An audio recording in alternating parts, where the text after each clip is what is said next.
Welcome, everybody, on the day 13th of book reading on the new earth. Recognizing your child. You are a human being.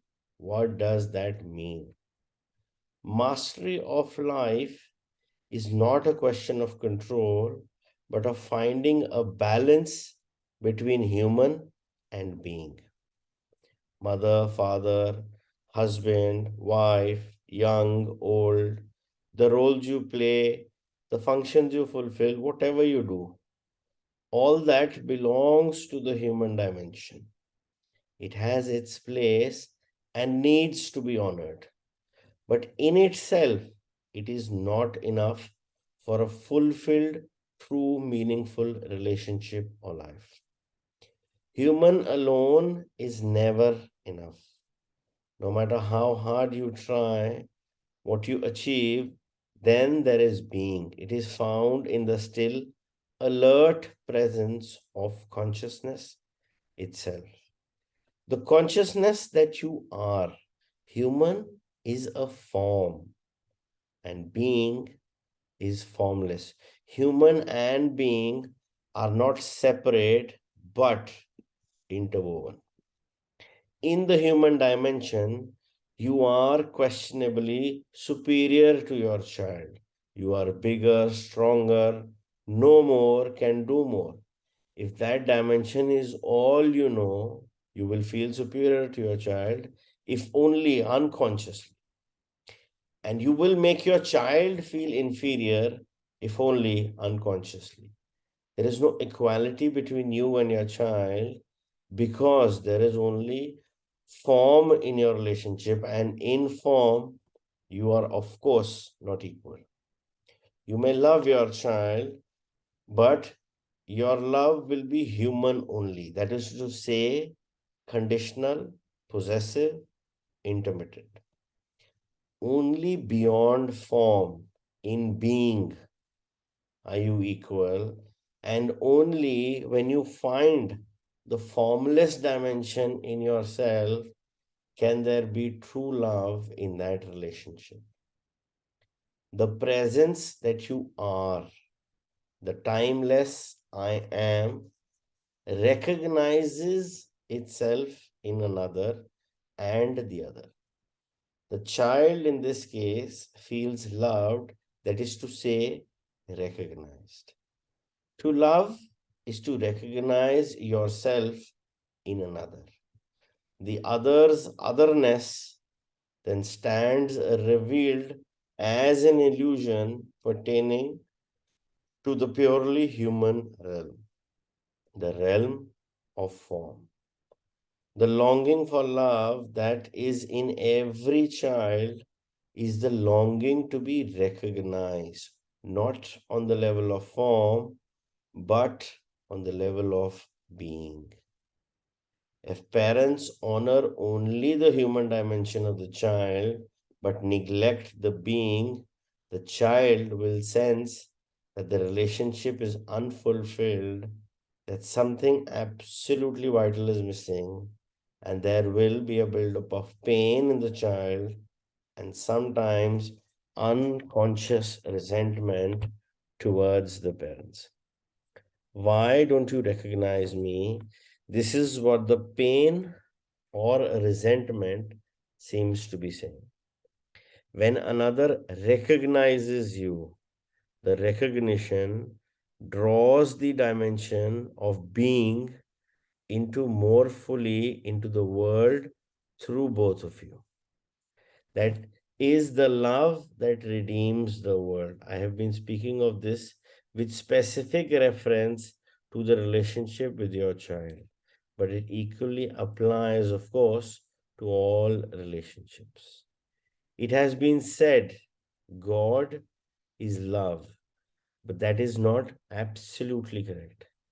God is the one life in and beyond the countless forms of love. Love implies duality, lover and beloved, subject and object. So, love is the recognition of oneness in the world of duality. This is the birth of God into the world of form. Love makes the world less worldly, less dense, more transparent to the divine dimension, to the light of consciousness itself. So हम लोगों के, there is a human form, which is this physical body, and there is the being form wherein, we are from that metaphysical state of that soul. अगर हम human form में करें अपने आप को डिस्टिंग्विश, तो human form will always kind of have a label, good bad inferior superiority. That is the inherent nature, not of the human form as such, but that is the inherent nature of planet Earth per se. Because anything and everything on this planet, on the school of Earth, is through duality. Everything is about good bad, everything is about superior inferior. वो human form जब इस planet earth पे आ रहा है, हर एक चीज duality से start हो जाती है, and everything is about dual. Whereas in the being form, in that state of awareness of the being I am, that is to say, I am not the doer, it is being done through this human form. And what is being done is that state of our actual awareness of the consciousness itself. But earth पे क्योंकि यहाँ पे हर चीज dual में है, duality में है, वो कंफ्यूजन ह्यूमन और बीइंग के फॉर्म में आती है. It is only when we get on to that dimension of knowing of our presence, of knowing of our presence in the being form, and then viewing and seeing everything, that is where the duality resolves, and that is where we actually get to experience that feeling of oneness, which is nothing but a, a realization of the connection of everybody as one.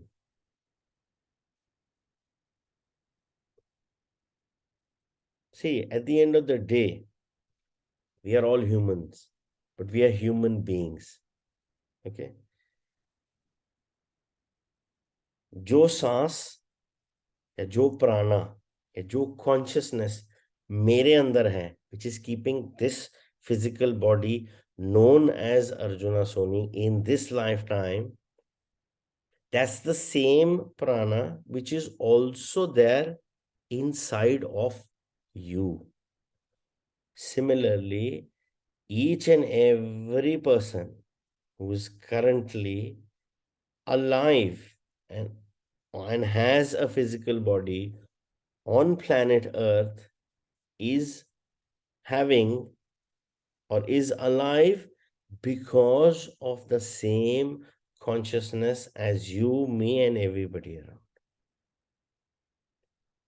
It is just that we have different human forms in terms of different human bodies.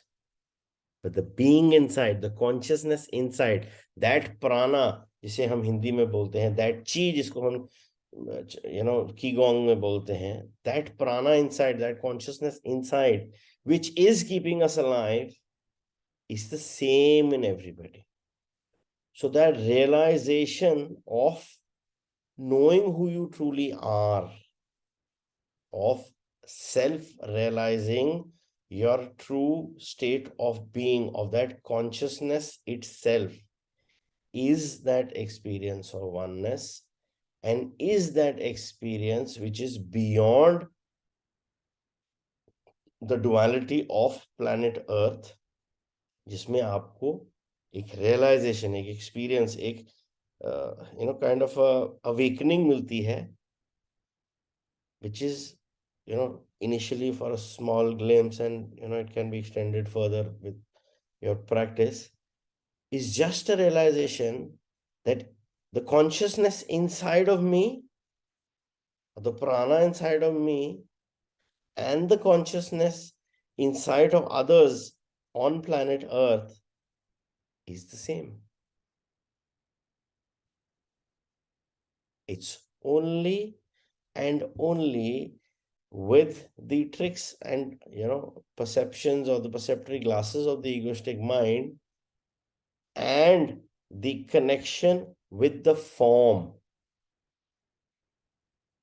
because it can be seen, तब वो आ जाता है मैं बड़ा हूं वो छोटा है, मैं स्ट्रांग हूं वो वीक है. Whereas the consciousness inside is formless. I cannot see it, you cannot see it. We can only experience it, that it is there. That is why it is the formless. So when we go from that association of not just a human connection, but also seeing and recognizing and acknowledging the connection of both, two persons or people around you as beings or as particles of God, having the same consciousness which cannot be seen, which is formless, and in reality is the same. That is it when we talk about everybody is one, and that's the oneness around.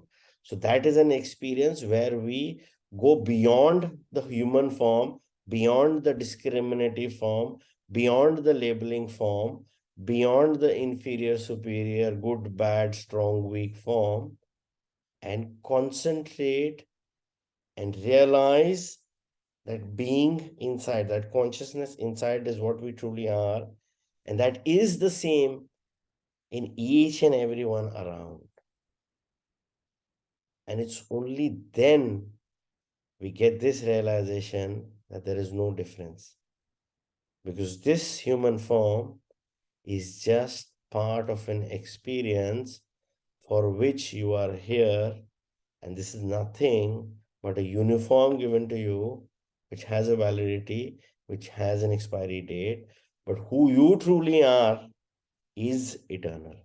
That's the same with your child, and that's the same with everybody around. So when we are talking about that feeling of oneness, that is where you get this realization that I am not superior or I am not inferior.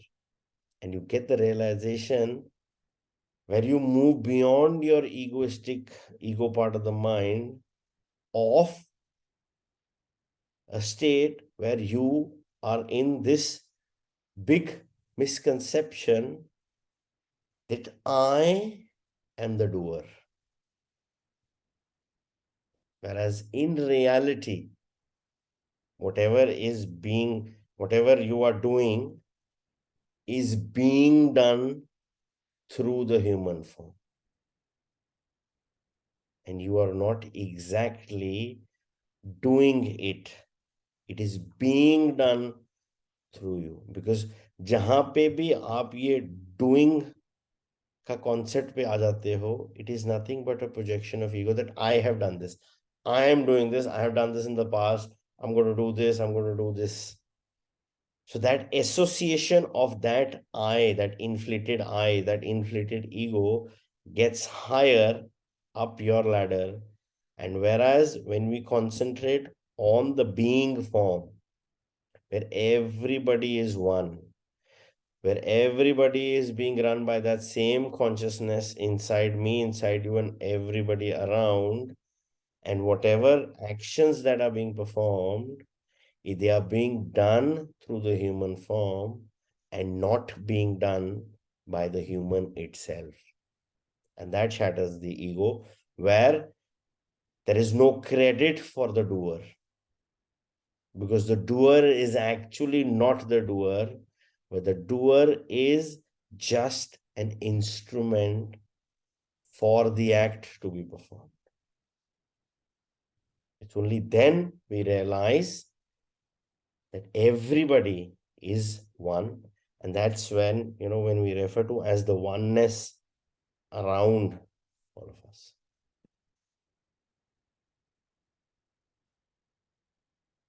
Give up role playing. to do whatever is required of you in any situation without it becoming a role that you identify with is an essential lesson in the art of living that each one of us is here to learn. You become most powerful in whatever you do if the action is performed for its own sake rather than as a means to protect, enhance, or conform to your role identity. Every role is a fictitious sense of self, and through it, everything becomes personalized and thus corrupted and distorted by the mind made little me and whatever role it happens to be playing. Most of the people who are in positions of power in this world, such as politicians, TV personalities, business as well as religious leaders, are completely identified with their role with a few notable exceptions. They may be considered VIPs, but they are no more than unconscious players in the egoic game, a game that looks so important, yet is ultimately devoid of true purpose. It is, in the words of Shakespeare, a tale told by an idiot, full of sound and fury, signifying nothing. Amazingly, Shakespeare arrived at this conclusion without having the benefit of television. If the egoic earth drama has any purpose at all, it is an indirect one. It creates more and more suffering on the planet, and suffering, although largely ego created, is in the end also ego destructive. It is the fire in which ego burns itself up. In a world of role playing personalities, those few people who don't project a mind made image and other are some even on TV, in the media, and the business world, but function from the deeper core of that being. Those who do not attempt to appear more than they are, but are simply themselves, stand out as remarkable and are the only ones who truly make a difference in this world. They are the bringers of the new consciousness. Whatever they do becomes empowered because it is in alignment with the purpose of the whole. Their influence, however, goes far beyond what they do, far beyond their function. Their mere presence, simple, natural, unassuming, has a transformational effect on whoever they come in contact with. So, Aruhi, you were having a question? This is the answer. So, their mere presence can actually, have that transformational effect on others people's states. When you don't play roles, it means there is no self, ego in what you do. There is no secondary agenda, protection, or strengthening of yourself. As a result, your actions have far greater power. You are totally focused on the situation. You become one with it. You don't try to be anybody in particular. You are most powerful, most effective when you are completely yourself. But don't try to be yourself. That's another role. It's called natural, spontaneous me. As soon as you are trying to be this or that, you are playing a role. Just be yourself is good advice, but it can also be misleading. The mind will come in and say, let's see, how can I be myself? Then the role, the mind will develop some kind of strategy. How to be myself? Another role. How can I be myself? Is in fact the wrong yourself. It implies you have to do something to be yourself. But how doesn't apply here because you are already yourself. Just stop adding unnecessary baggage to who you already are. But I don't know who I am. I don't know what it means to be myself. If you can be absolutely comfortable with not knowing who you are, then what's left is who you are. The being behind the human, a field of pure potentiality other than something that is already defined.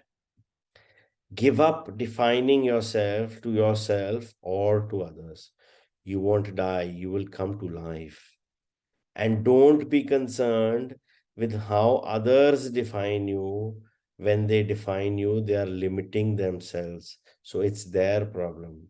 Whenever you interact with people, don't be there primarily as a function or role, but as a field of conscious presence. Why does the ego play roles? Because of one unexamined assumption, one fundamental error, one unconscious thought. And that thought is, I am not enough. Other unconscious thoughts follow. I need to play a role in order to get what I need to be fully myself. I need to get more so that I can be more. But you cannot be more than you are because underneath your physical and psychological form, you are one with life itself, one with being. In form, you are and will always be inferior to someone or superior to others. In a sense, you are neither inferior nor superior to anyone. True self esteem and true humility arise out of that realization. In the eyes of ego, self esteem and humility are contradictory. In truth, they are one and the same. जो हम यहाँ पे what everybody is being doing is being guided by the role that they are playing. Okay, I am so and so, I am so and so's, this, that, whatever is the relation, whatever is the role you are playing. And this all comes from that one fundamental factor that I am not good enough. Because जब हम उस चीज को इस perceptory glasses से देख रहे हैं, general life को, that I am not good enough, that means मुझे कुछ करना पड़ेगा in order to be good. So the first rift, the first thing that shatters it is this belief that I am not good enough. And it's generally not your own belief. This belief is given to you as gift from your elders, from your parents, from your teachers, the early influences of your belief system. और वो किसी और का thought, किसी और का analysis हम as a human being पकड़ के बैठ जाते हैं that I am not good enough, and our entire life runs on that belief, and ego makes big and nice use of this belief that I am not good enough. But the whole concept of what and why are you here on this, in this lifetime, on this planet Earth, or on this school of Earth, is that you are here to experience. And all that is required for you to achieve your true purpose is already there. But जब हम उस लोगों के belief जो हमारे ऊपर आ गया that I am not good enough, that means we forget and close that door to who we truly are, which is inside of me, and start looking for myself or start looking outside of me what has to be done in order to get from this belief that I am not good enough. I am not good enough. चलो जी मुझे तो काम करके पैसे कमाने हैं, so that I can tell everybody I am good enough. I am worthy. I am so and so. That's again running in and around that I, which is not your true self. And it's okay. It's not necessary that you always have to play a role. All you need to be aware is that whatever in life, whatever roles in your life you're playing as of now, be it your relationships, where you are a father, where you are a husband, where you are a wife, where you are a kid, or, in your workplace, you are the boss, or you're the, you have colleagues and you have subordinates, you have people, on top of you where you will be reporting. The being needs to be aware that this role is being played for me for a purpose. And who I am is not this role. I am not identified with this role. It's like you're watching a movie, and this particular actor in this particular movie you're watching has a role of a villain where he's the bad guy. And say after 2 days, you go for another movie where this particular actor is now playing the role of a good guy.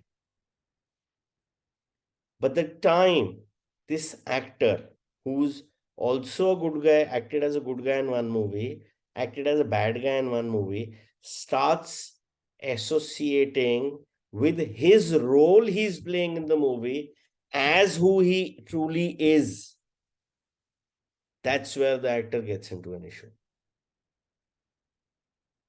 And that's similar to what we are doing. So there are roles in our lives which are part of our responsibility, part of our karma, part of our experience to achieve the true purpose of our existence in this lifetime on this earth school curriculum.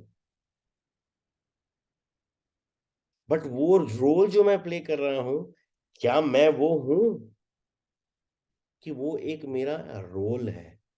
That's the catch. Because the whole concept of being identified with the role as your true self gets you into this trap of, this underlying belief of I am not good enough. And in broad reality, in actual reality, whatever is required for your best and highest interest already exists inside of you. कुछ भी बाहर से नहीं चाहिए आपको.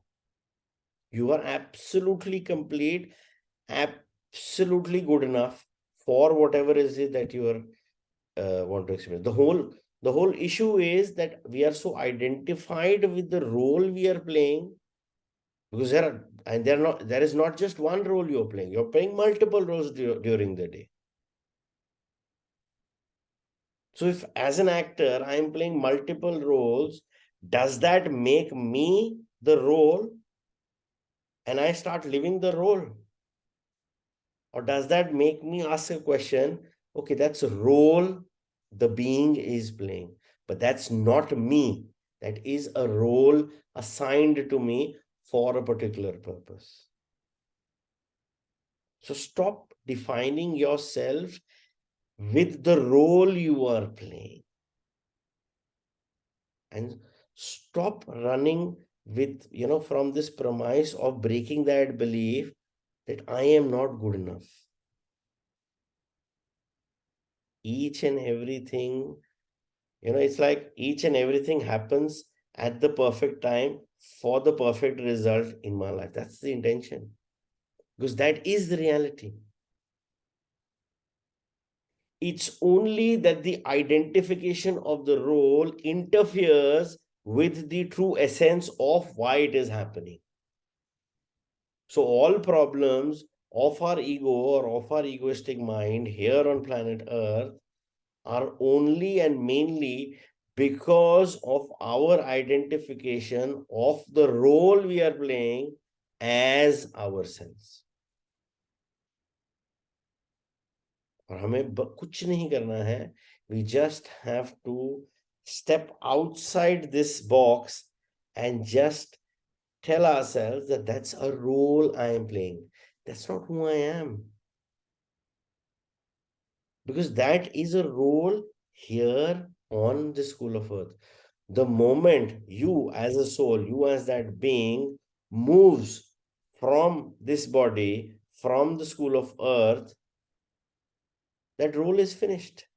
So that role also has an expiry date similar to the expiry date of your body. So in reality, that we need to accept this fact. Now, this is a fact that the role we are playing is not who we truly are. And in case we do not get to realizing who we truly are, it's okay. It will come. But stop being identified with the roles you're playing and start coming from a premise of, getting rid of this limiting belief that I am not good enough.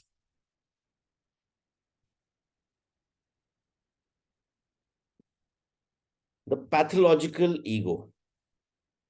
In a wider sense of the word, the ego itself is pathological.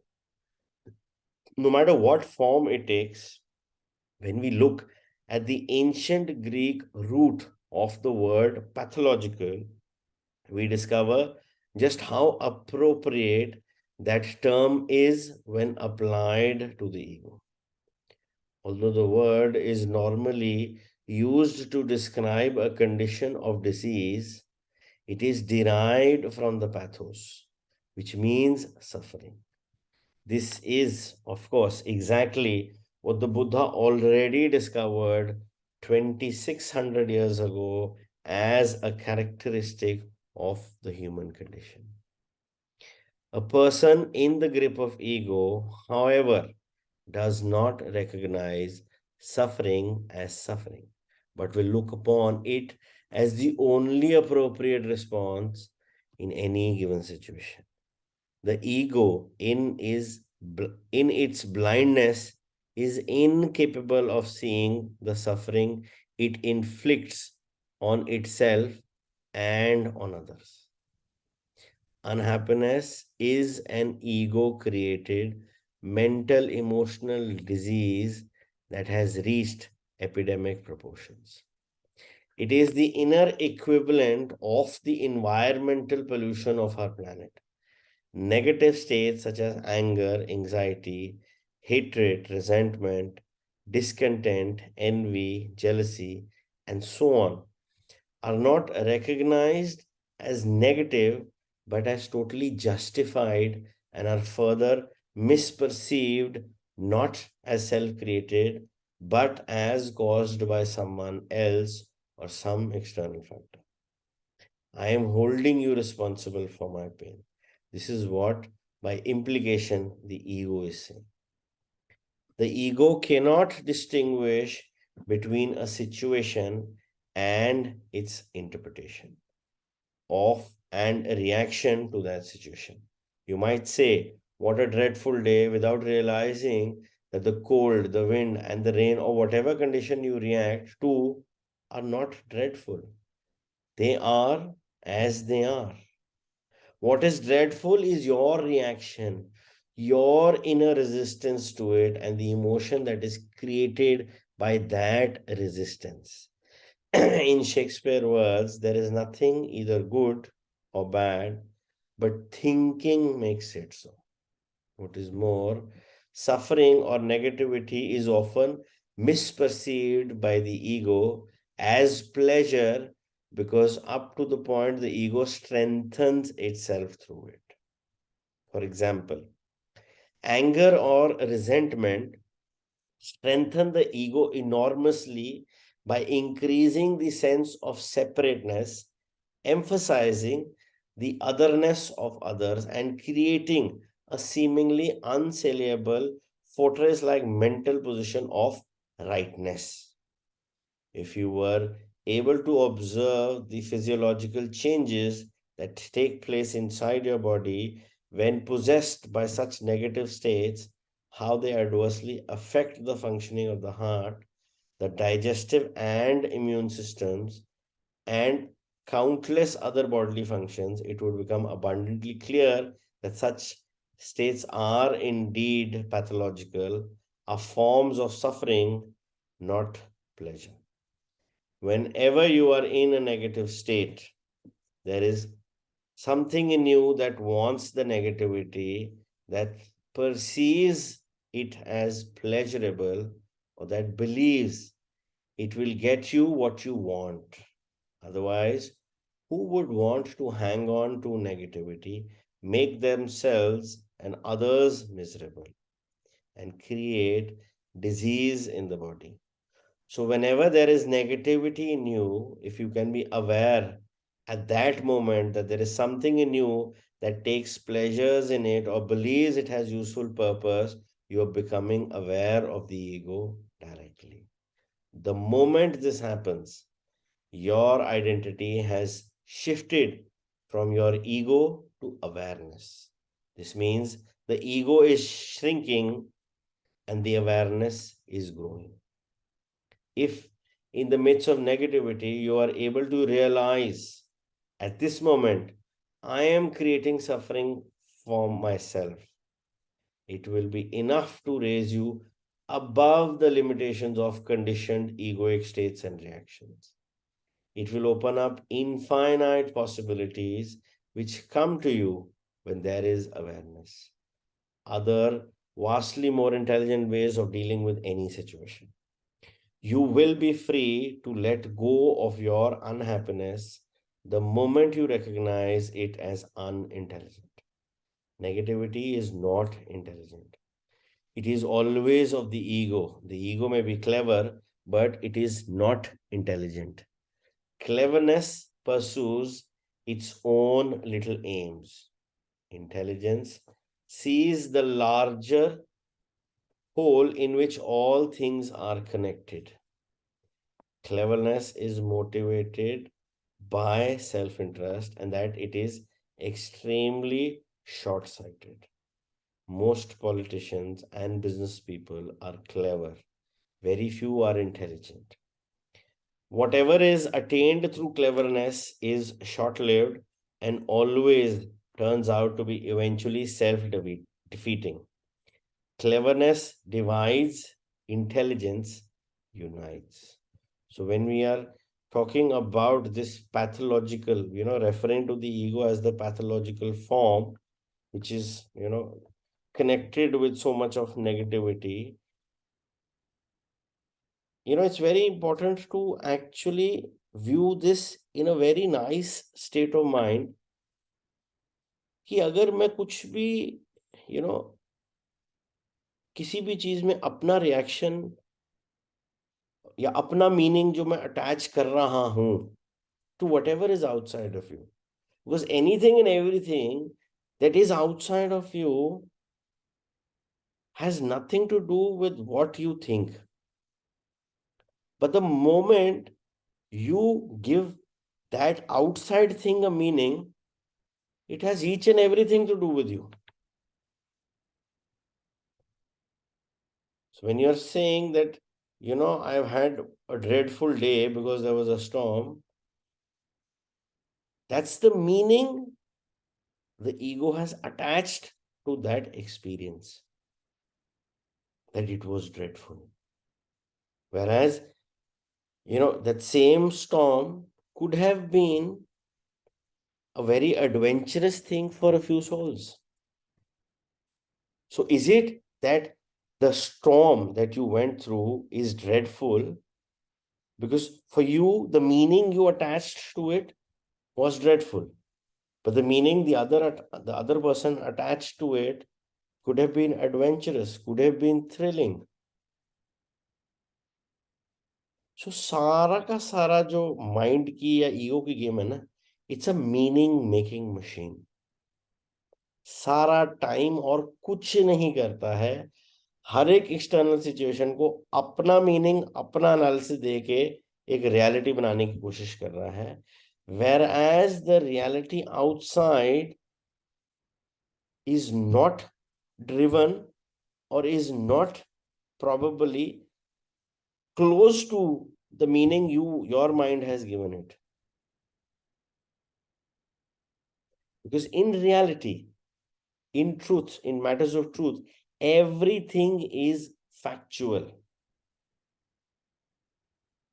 But when it comes to our interpretation of the egoic state of the mind, everything is about labeling.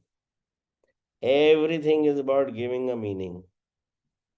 And continuously throughout the day, all external situations are just being given labels, just being given meanings, and we are just continuously passing judgments of it.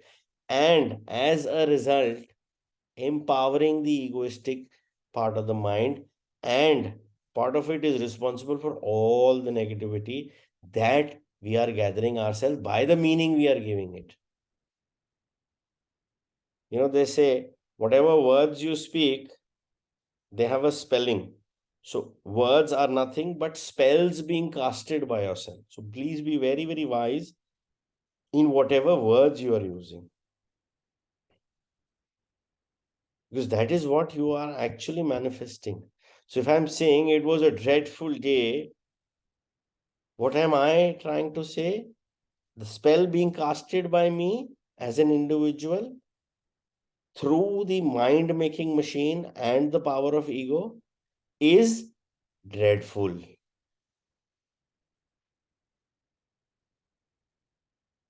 Whereas the same experience for some could be adventurous.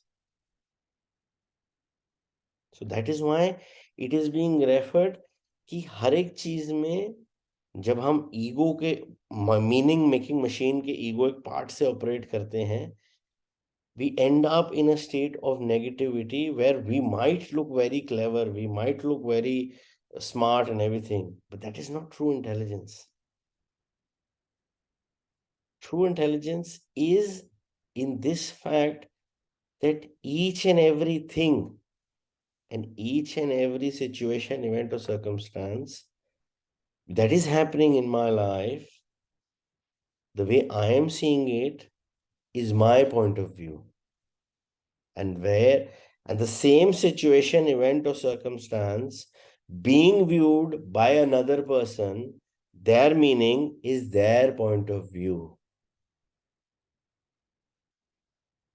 And intelligence means recognizing that these are different points of views, and also acknowledging that there is nothing known as a superior point of view or an inferior point of view or a good point of view or a bad point of view. Because a point of view is your opinion, is your individualistic experience of how or what meaning you are giving to that situation, circumstance, or an event. And points of view can and will be different, and they can never be judged in reality. That if this is a good point of view or this is a bad point of view.